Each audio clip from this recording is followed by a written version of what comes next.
I made a documentary for MSNBC, which some of you might have seen, called Marijuana USA, which showcased what was happening in Colorado in the beginning of 2010. Well, actually for the whole year, but I started shooting here early in 2010 when Coloradans decided that Obama's promise to not spend federal resources chasing people who were abiding by state medical rules that was going to be a complete waste of resources and that he was not going to go down that road. And so all of a sudden, Colorado went from like 12 dispensaries to like 1,200 in a matter of 3 months. And I think it went from maybe 75 licensed users to about, I don't know, where are you at now?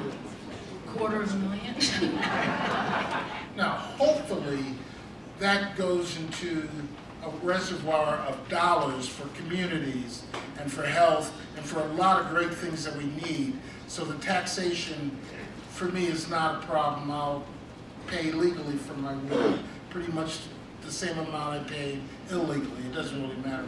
Except the quality seems to get better. Now, as an ad guy, I'm struck with one bigger concern.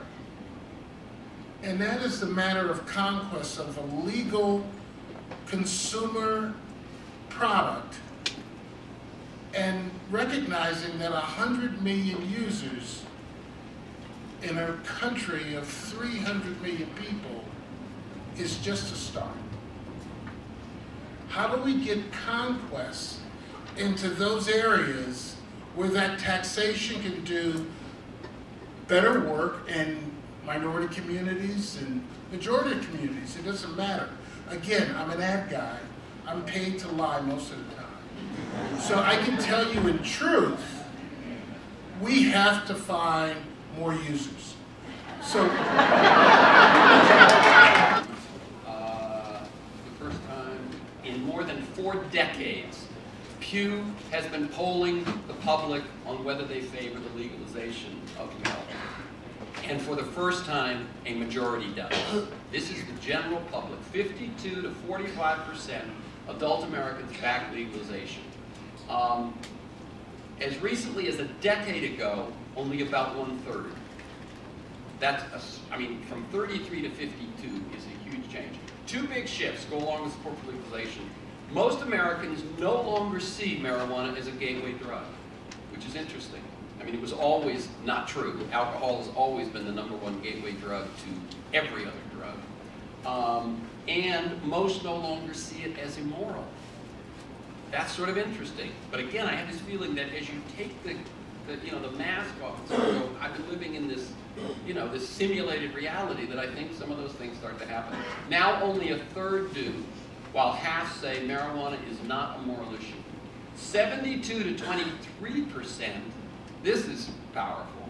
The federal government's efforts cost more than they're worth.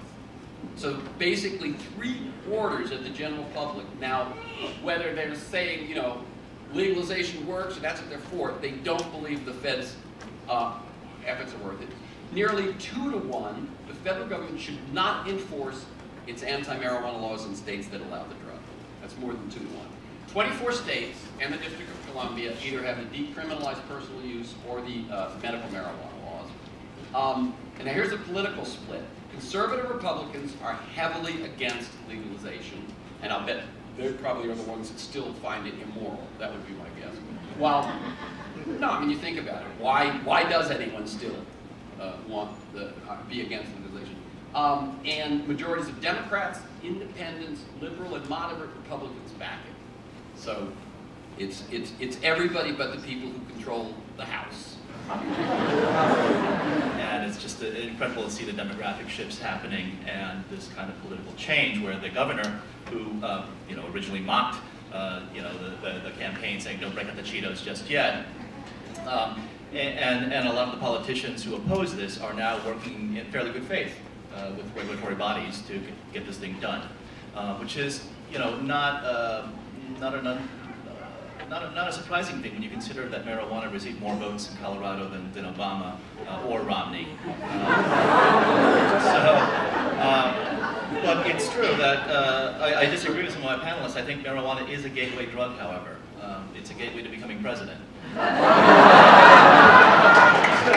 you think about it, every single one of our presidents since 1993 have broken our drug laws in various serious ways, including possibly triggering mandatory sentences. Generationally, we're reaching that point where we can't even find a politician who can claim to have been drug-free their entire lives. Those that came of age in the 60s and 70s are now, they have no choice but to admit that they not only inhaled, but they enjoyed it. And so people like Newt Gingrich and Rick Santorum and all these right-wingers who claim to oppose legalization know very well what marijuana does to you because they've experimented themselves. They use it recreationally. The same is true of our presidential candidates, whether it's Al Gore or Susan Molinari. All these people are all, they've all come out of the closet now. So it pushes us naturally into this dilemma for them. And the question is this: would a good stiff prison sentence have been good for them in their lives and their careers? And if not, why is it so damn good for everyone else, particularly young people?